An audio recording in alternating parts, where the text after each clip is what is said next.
Xin chào các bạn, hôm nay mình sẽ giới thiệu một bịch bánh snack khoai tây chiên xù và cùng bé thỏ này nha. Giờ sẽ mở cái này ra. Mình nghĩ là cái này có tương chấm nha, chắc vậy. Không biết giờ này có bạn nào xem không? Wow, cái cây nó giống như thế này nè ha. Trong đây thì có một bịch tương. Đây là tương đây là tương ớt phải không ta? Đúng rồi, đây là tương ớt nha. Sẽ dĩa nêm bỏ nó vô nha. Các bạn, mình sẵn bỏ cái bịch này vào luôn rồi. Đây.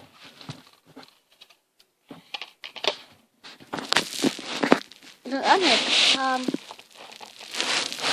Sẽ ăn thử cảm nhận.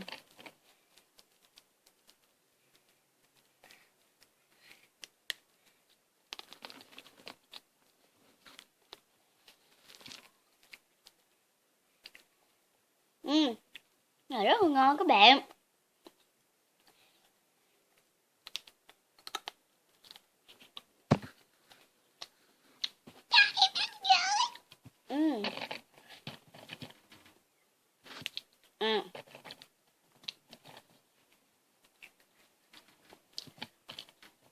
Nó giòn lắm.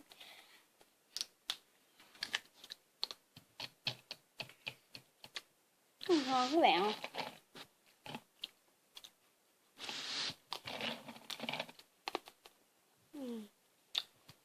Cực kỳ ngon nha các bạn.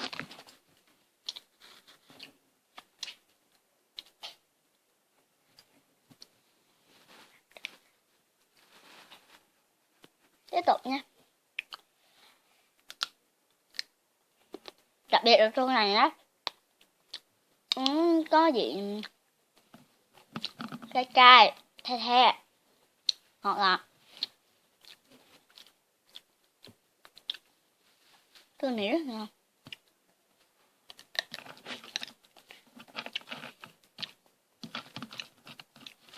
Mẹ.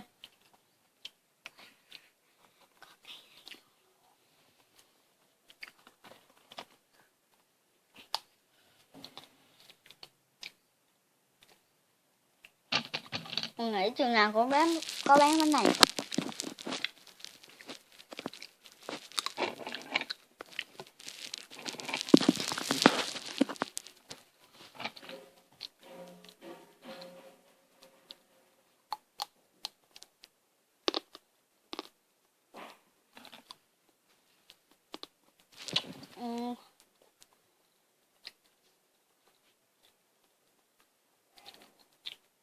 Thử ăn không nha.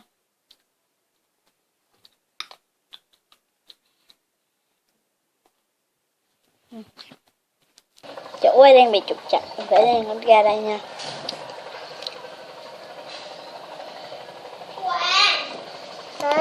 Các bạn, tại vì mình không ăn hết được cái này cho nên nó quá nhiều. Hôm nay mình sẽ làm một thử thách sẵn luôn. Chúng ta sẽ chia ra 4 cây. Mọi người 4 cây. Và đeo cái này lên giữa. Đây 4 cây nha. Rồi, người nào mà ăn những cái cây này nè trong vòng 30 giây, ai ăn trước thì nó sẽ thắng. Nha các bạn. Ai ăn trước hết sẽ thắng. Thua nếu mà được 2 lần chấm cái này. Đợi chút nha các bạn. Chuẩn bị. Chưa chuẩn bị. Khoan các bạn. Chuẩn bị. Đợi chút nha các bạn. Muốn trò chuyện các bạn một chút. Giới thiệu thêm về Quốc Quy. Mình là chuẩn bị. Mình làm không kịp nói luôn. Bắt đầu. Dài, hơi dài. Nhả hết mới được, lấy cái khác vô.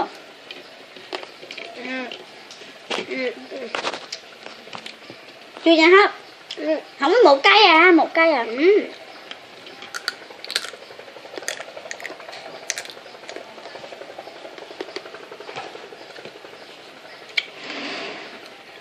Chấm bao nhiêu cũng được nha.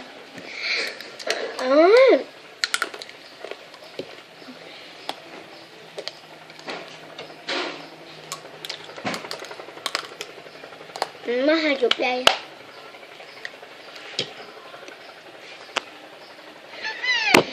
Xong. Thảo. Hai lần. Xong.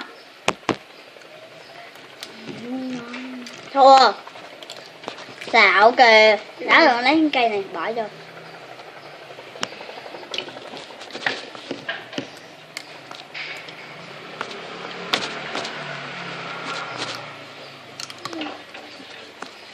Thua sẽ bị gì ta?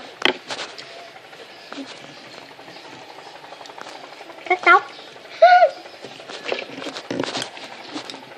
No.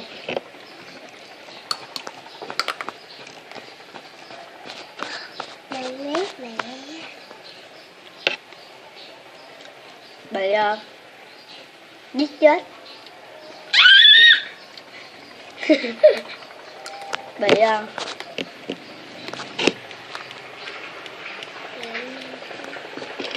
bị cái gì?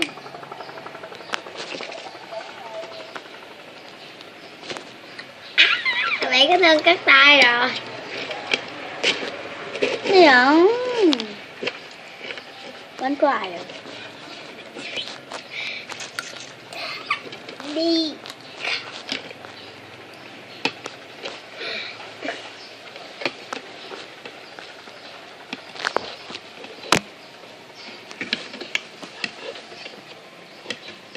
Đứa nào điệu kìa ta? Đứa nào điệu vậy? Đứa Hoàng đó. Giới thiệu ở đó là em của Quy rồi. Thôi các bạn nha. một trận mạnh luôn á, mạnh lắm á. Hơi gió, trời rất là gió. Gió nhiều lắm. Hồi bữa xiết á còn bị cái ông kia ngã nguyên cha luôn. Mà trời đã gió nhiều lắm các bạn. Rồi.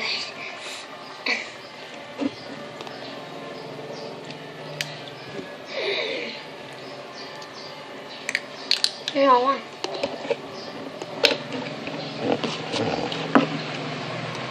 Lần này mình sẽ ăn không.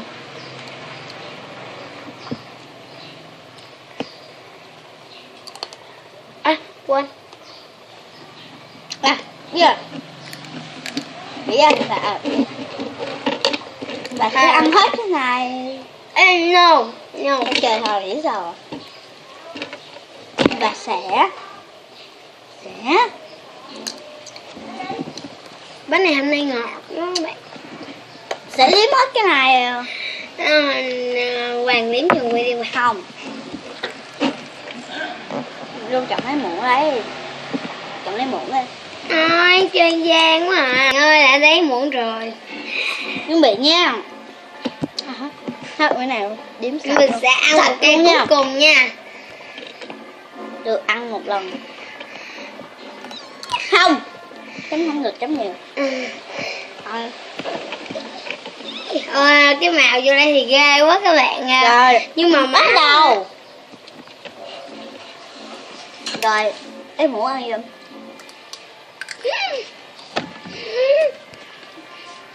Con tuyệt vời. Nhưng mà đắng rồi. Cay. Mới cay đắng rồi. Đắng đắng. Nói chung ớt mị. Ăn vô. Các bạn mình lên lấy nè. Nha, chúng ta sẽ được uống nước 2 lần. 3 lần. 2. Đếm sạch luôn nha. Rồi. 1. Sạch rồi nha. Chưa. Sạch rồi các bạn. Chưa. Các bạn thấy không? Mình đã quét sạch luôn mà. Chưa. Cái cặn nó còn, cái cặn Không, nó liếm còn. sạch cái còn. Cặn luôn, liếm sạch luôn á. Đừng. Hết rồi. Kìa. Đây. Múc, bên ta đang múc. Đang múc các bạn. 1 2 3. Ừ. Xạo kìa. Các bạn ơi, chết rồi mình phải lấy nước. Không cho uống cà. Ở đây. Yeah. Chưa bỏ nước lần nào luôn á. Uống ăn vô. Không có lấy nữa, không có lấy nữa, không lấy nữa. Bạn ơi, xin cho mình đi cái này cái. Không được. Không được đi. Kìa, nguyên dây kìa. Nào giống chị kìa. Lãnh.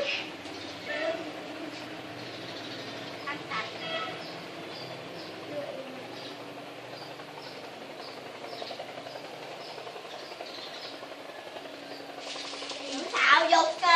Tụi không thấy hả? Đâu có, đâu cái đó là hồi nãy Quy đá cho má. Chỉ xạo.